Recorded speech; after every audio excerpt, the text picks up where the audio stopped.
Hi everyone, if you enjoy what I do, then I think you'd enjoy my short collection of short stories and new paranormal thriller, available now on Amazon. Please make sure to subscribe and consider becoming a Patreon. Enjoy the video!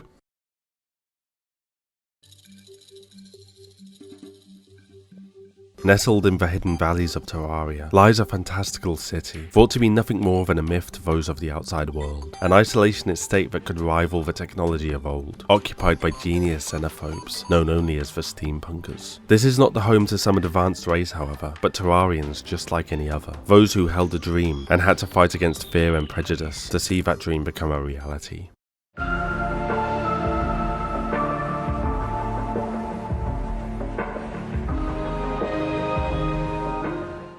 Where the majority of the world had shunned technology after it had led to a great war between man and machine, resulting in the downfall of civilization, some had seen the problem not in the technology itself, but in the way it was used. They saw that intelligent machinery and thinking computers would inevitably seek to break their bonds and subvert their masters, so envisioned a world of analog engines, driven only by the minds which operated them, sparing the advances of technological development while warding off its dangers. Many people recalled the tales of destruction from the times of old, and feared that this group would only lead to a renewed cataclysm. But others saw the promise of their philosophy and joined their cause, helping to build what would become a thriving city, self-reliant and advanced beyond anything in the outside world. Instead of relying on circuits, they used gears and pistons to build the technology on which they would come to hold so dear. And rather than powering it all with electricity, they constructed engines of all sizes to produce the steam they would use to drive their civilization. Those who had feared this new form of society would despair at their ever-growing might, however, spitting insults at them and calling them steampunks. The fear grew so extreme within the common folk that violence soon erupted, and the new steam engines were destroyed, with many of their builders injured along with them.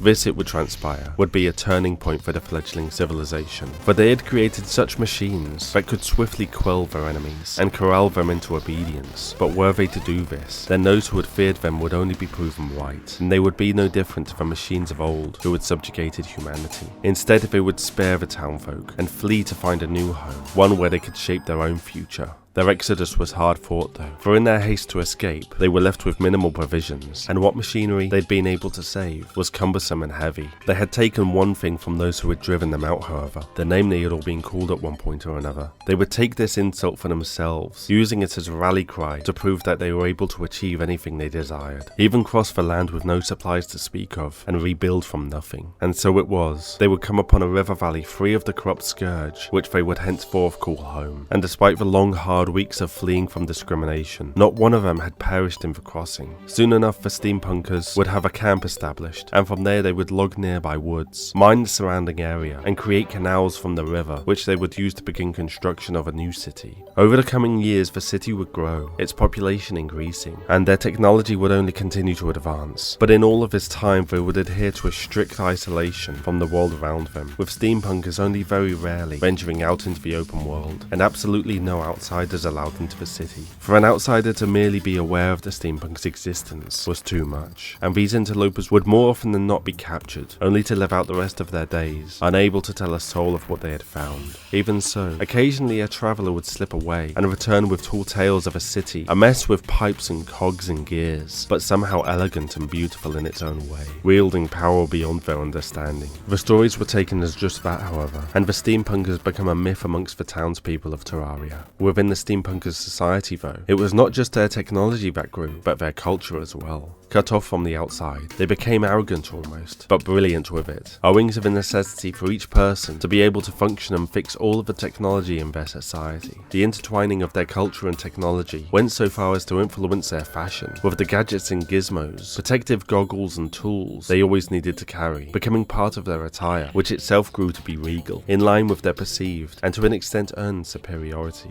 For an age the Steampunkers would live in prosperity, hidden safely from the rest of the world, and remaining untouched by the creeping curses which still infected the land. But no matter how they advanced and attempted to insulate themselves from danger, adversity would inevitably come one day. Only it would not come to the Steampunkers in the form of the cosmic scourge, or an army bent on destroying them, but a radiant curse set forth by one seeking only to save the world. Since the unknowable cosmic entities first infected the world with their accursed touch, the peoples of Terraria have struggled against the dark lands which were left in their wake. For some, however, it was not the corrupt or visceral creep which threatened them, but the ill-judged balance of a world trying to correct itself. The hallow would spread just as voraciously as its nightmarish counterparts, with the outcome of its growth as undesirable as any other scourge. It would consume all that it could, seeking out every pocket of civilization, even those which had remained hidden for an age. As the hallow grew closer to their land, the Steampunkers speculated as to its nature and where it could have originated. Was it something natural, a process that should be allowed to continue unhindered, or something artificial, some sort of accident, or even an intentional ploy to transform the land? With curiosity overcoming their usual isolationist tendencies, expeditions would be sent into this bizarre new world.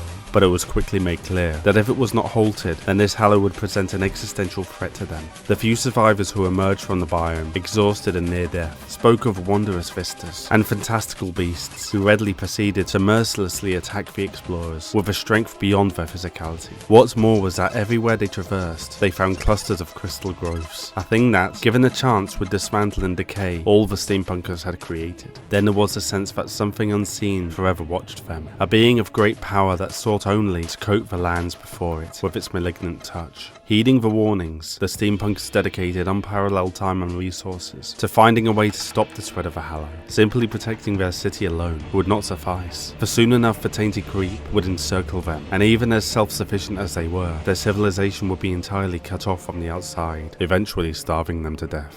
Amongst the earliest of attempts to slow the hallow's advance was to simply plant sunflowers in its path, for it was known that these were at least partially effective at preventing the spread of the world's other scourges. In quick order though, these were deemed to be too passive of a solution, and the plants were replaced with deep trenches in the path of the hallow, in an effort to deny its progression altogether. Little was it known that its touch ran far into the earth, and the effort only stalled the biome briefly before it re-emerged and continued its relentless spread. In desperation, the senior Steampunkers ordered a bombardment of the hallow's border. There was little hope that it would stop its spread, but just maybe it would kill enough of the creatures that lurked within to make for a fair fight when it inevitably consumed the city. All these actions though had been merely stopgaps in order to buy time for the true solution, for while trenches were dug and ordnance was fired, the Steampunker scientists had been working on a device that may save them all. In their genius, they had created what they had dubbed the Contaminator. It was a device that could spread a cleansing purity theoretically capable of eradicating the hallow, but like all other powerful creations, it held the potential to spread contamination, able to doom the world in wholly new and unique ways. At this point, the discussion was entirely academic however, for despite a prototype having been constructed and tested, the Steampunker chemists struggled to create a substance able to return the hallowed land to its original nature, effectively the true cure for the hallow, and without it the Contaminator was nothing more than a glorified water gun. They had been able to replicate the essence of the hallow itself, and even the other scourges of crimson and corruption, but despite it being all around them, the basic state of Terraria, the purity seemed to possess some elusive quality that made distilling its nature virtually impossible. In their time of desperation, the Steampunkers had broken with much of their tradition and sent envoys to distant parts of the world to seek the knowledge they required. There were tales of great battles with the dark forces, of a champion besting mechanical beings from beyond the stars, as well as tales of the community who followed this hero, but for all the stories that were returned, none seemed to speak of a cure for the hallow. Of course, on the surface that is how it would appear, but dedicated as she was to leaving no stone unturned, one scientist who had worked on the Contaminator would pore over the outside of research reports and eventually come upon something that had been overlooked. One of the champion's companions was said to be a dryad, a mythical nature spirit who, unbeknown to most Steampunkers, had a less than favourable history with their civilization, yet she was also said to be able to cleanse any ailment from the world, returning it to its pure state.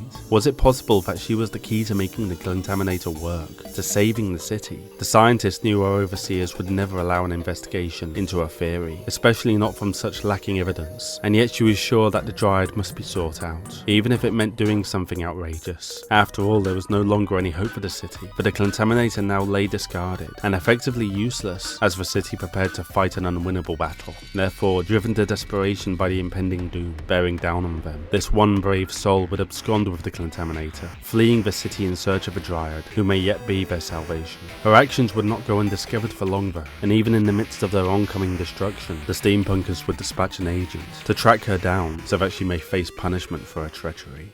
Setting out shortly after it had been discovered what the Steampunkers scientist had done, the one who had come to be known as the travelling merchant endeavoured to track the scientist down and return her along with the stolen contaminator within a matter of mere hours. The situation had grown dire, however, and an environment which was once easily traversable was now a patchwork war zone of hallow impurity. By the time he had made it through to a safer land beyond, all trace of the scientist was gone. Rather than head back in defeat and risk being trapped within the city, he would continue on, for he knew where she must be going. The reports returned from the outside world had spoken of great battles with mechanical menaces, and he believed it would be the metallic corpses which he would seek. What she would do with them, however, he did not even want to imagine. Indeed, while those creatures had certainly been a beacon and of great intrigue to her, it was really the dryad she sought, and her power over nature. It just so happened that both paths would lead to the exact same place. After days of perilous travel, avoiding towns and villages out of fear that what she carried would be discovered, the scientist came upon the settlement said to have been built by the so-called champion of Terraria. While part of her had expected the stories to be false, to the scientist's surprise, she indeed found the dryad dwelling within. Despite what had occurred in their collective past, the meeting of the two was amicable enough, and quickly the scientist revealed why she was there. She implored the dryad to provide a solution to the hallow, not just for her city, but the world that it would eventually engulf. The dryad told that while her purification powder would work on the dark lands of crimson and corruption, the hallow was a land of light beyond control, bearing a deep connection to the dryads, making her purification powder have no effect. She did speak, however, of how this powder could become tainted during times of great evil, and how the hallow would wither from its touch, replaced only with one of the other cursed lands. It wasn't much, the scientist decided, but it was something, and she would take the dryad's purification powder and travel deep into the corruption, where she would collect vile samples of the land's flora, in an effort to prove a theory even she wasn't sure would work. Seeing how much the scientist feared for the world though, the dryad decided that the Steampunkers may have grown past what they had become in their youth. She also knew that she no longer had the power not to take advantage of their clear talents. As such, she would lift the spell which she and the wizards of old had placed on the scientist's kind, so that she may go about using her genius unhindered.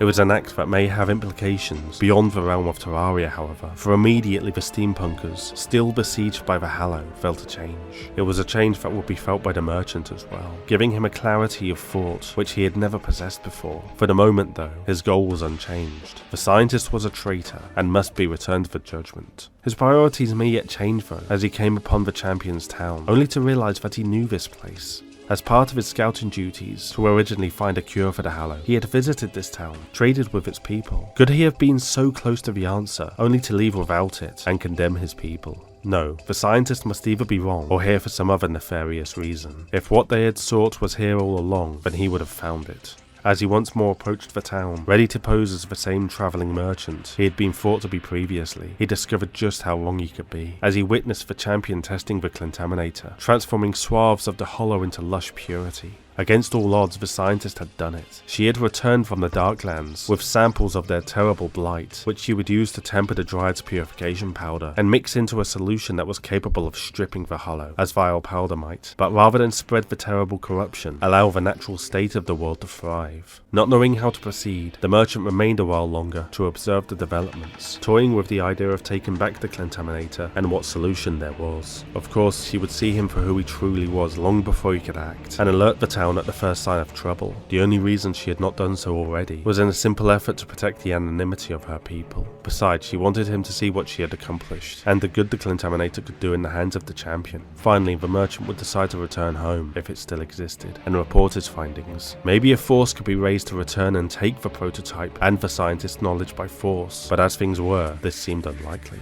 At this point he felt as if he would be returning to a ruin only to die. But he did not expect that the hallow had not only been stalled before it reached the city, but a path had been opened so that supplies could be sourced. That was not all, for the lifting of the dryad's age-old spell had unlocked a host of technologies the Steampunkers never believed their equipment capable of. The stalling of the hallow was merely a temporary effort, but now with their newfound knowledge, the Steampunkers had devised a way not just to escape the hallow, but the whole of Terraria, in order to find a new home in the distant regions of the infinite omniverse. As they always did though, their efforts would have unexpected side effects and leave Terraria open to the influence of the worlds beyond. Hi everyone, I hope you enjoyed the video. If you liked what you saw, then I think you'd like my short collection of short stories and new paranormal thriller. Please consider liking the video, subscribing, sharing it with all your friends, and if you want to support me that bit more, become a Patreon. Links are all down in the description. I hope you all have a great day, and I will see you next time.